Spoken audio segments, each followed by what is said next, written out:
Hello दोस्तों, नमस्कार। मैं नितेश स्वागत करता हूं YouTube channel study with student में। दोस्तों, आज हम लोग देखने वाले हैं कंप्यूटर के सॉफ्टवेयर चैप्टर पार्ट 2 को। ओके, चलिए दोस्तों शुरू करते हैं देर न करते हुए। कौन सी प्रक्रिया जांच करती है कि कंप्यूटर में जो कंपोनेंट लगे हुए हैं वो उचित ढंग से जुड़े हुए हैं या ऑपरेट कर रहे हैं कि नहीं? वह क्या कहलाता है? बूटिंग। दोस्तों, क्या कहलाता है? बूटिंग कहलाता है। ओके, जब कंप्यूटर बूट करता है तो ऑपरेटिंग सिस्टम सॉफ्टवेयर को डिस्क से मेमोरी में लोड करता है। दोस्तों, जो सॉफ्टवेयर होता है वह डिस्क से मेमोरी में लोड किया जाता है। क्या कहलाता है? कंप्यूटर बूटिंग कहलाता है। अगला है, कंप्यूटर पर स्थित किसी प्रोग्राम को हटाने के लिए कमांड क्या है? अनइंस्टॉल। दोस्तों, किसी भी या तो इसको डिलीट करते हैं या तो अनइंस्टॉल या रिमूव करते हैं। कहते हैं क्या क्या कहलाता है? अनइंस्टॉल कहलाता है। अगला चलते हैं। कंप्यूटर सिस्टम में बायस का अर्थ क्या होता है? बायस जो होता है दोस्तों, बेसिक इनपुट आउटपुट सिस्टम। जिसका बायोस का फुल फॉर्म जो होता है बेसिक इनपुट आउटपुट सिस्टम कहलाता है। अगला है, कंप्यूटर सिस्टम का वह भाग जो आवश्यक पेरीफेरल को मैनेज करता है। क्या कहलाता है? बायोस कहलाता है। तो बेसिक इनपुट आउटपुट सिस्टम जो होता है कंप्यूटर सिस्टम के पेरीफेरल जो होता है उसको मैनेज करता है। ओके, अगला, सबसे या पहले से ऑन कंप्यूटर को रीस्टार्ट करना क्या कहलाता है? दोस्तों, पहले से रिस्टार्ट कंप्यूटर को रीस्टार्ट करना वार्म बूटिंग कहलाता है। क्या कहलाता है? वार्म बूटिंग कहलाता है। पोस्ट का फुल फॉर्म क्या होता है दोस्तों? Power on self test. दोस्तों, पोस्ट का मतलब होता है पावर ऑन सेल्फ टेस्ट कहलाता है। अगला है, जब कंप्यूटर बूट करते हैं तो ऑपरेटिंग सिस्टम रैम को कॉपी कर मतलब डिस्क से रैम में कॉपी करता है।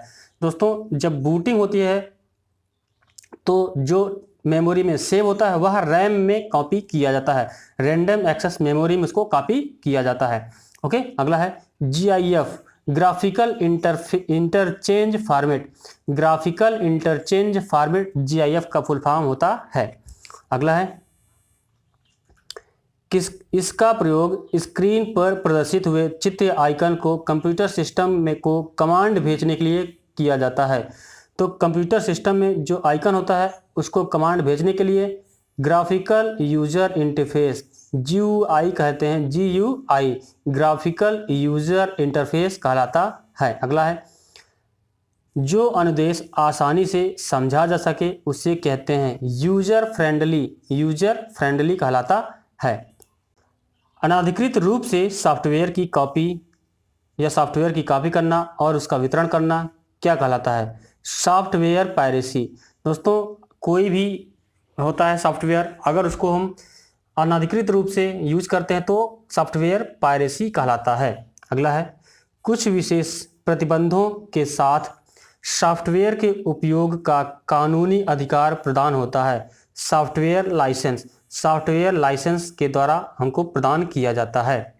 अगला चलते हैं, कंप्यूटर की वह क्षमता जो नए जोड़े गए किसी हार्डवेयर उपकरण को स्वतः संयोजित कर लेता है कहलाता है प्लग एंड प्ले। दोस्तों, प्लग एंड प्ले जो स्वयं संचालित होने लगता है प्लग एंड प्ले कहलाता है। अगला है, कंप्यूटर से कोई नया डिवाइस जैसे प्रिंटर, स्कैनर आदि जोड़ा जाता है तो उसके उपयोग से पहले क्या इंस्टॉल करना जरूरी है? तो डिवाइस ड्राइवर जो होता है उसको पहले इंस्टॉल होना जरूरी होता है।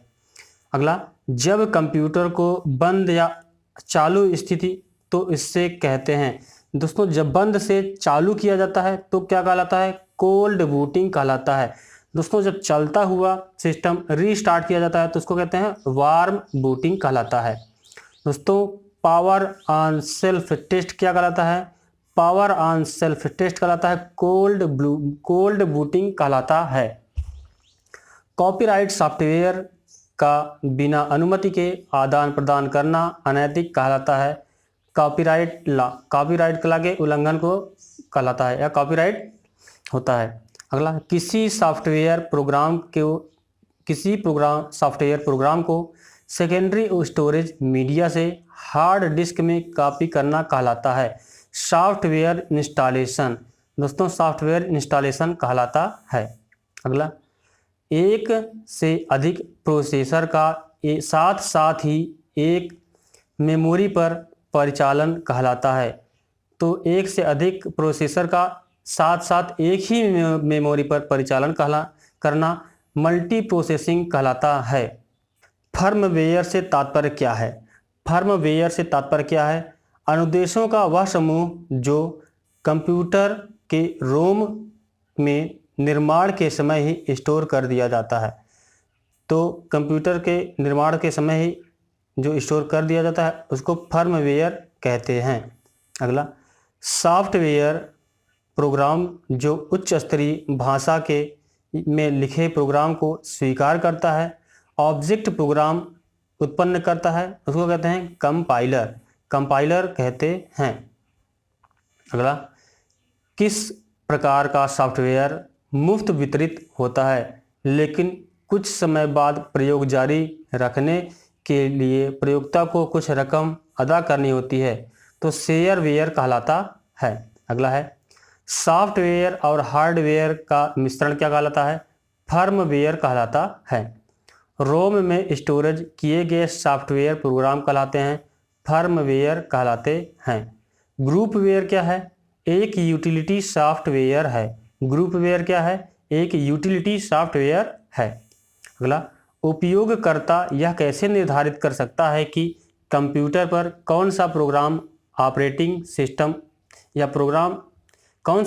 या ऑपरेटिंग सिस्टम उपलब्ध है? बूटिंग के दौरान प्रोग्राम की सूची देखकर यह निर्धारित कर सकता है कि कौन सा प्रोग्राम है या कौन सा ऑपरेटिंग सिस्टम है। कंप्यूटर को स्टार्ट या रीस्टार्ट करने पर क्या होता है? बूटिंग होता है। ओके। अगला,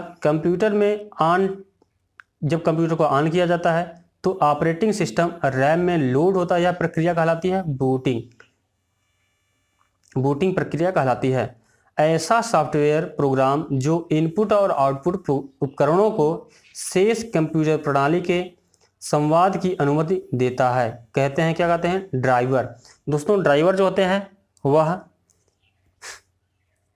कंप्यूटर प्रणाली में कोई भी सॉफ्टवेयर या कोई भी प्रोग्राम इंस्टॉल करने से पहले उसका ड्राइवर होना जरूरी होता है। कंप्यूटर को बूट करने के लिए इसका प्रयोग किया जाता है, ऑपरेटिंग सिस्टम का प्रयोग किया जाता है। अगला है, रोम में अस्थायी रूप से सेव किया गया प्रोग्राम जो कंप्यूटर के इंस्ट्रक्शन को स्वयं में एग्जीक्यूट करना शुरू कर देता है, क्या कहलाता है? BIOS. Basic input output system कहलाता है।